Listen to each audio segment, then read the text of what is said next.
Everyone, this is Geary and he is a male red-tailed black cockatoo. You can tell that from the beautiful stripe of red on his tail and his name. It actually means very red. A little bit different to Geary. That's because they are female red-tailed black cockatoos. So they actually have yellow speckles down their body and yellow and orange through their tails.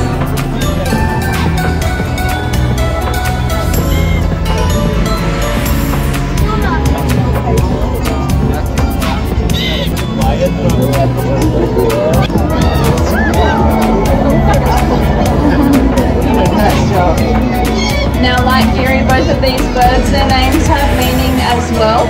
Both of them are named after types of plants that are found in their specific habitats.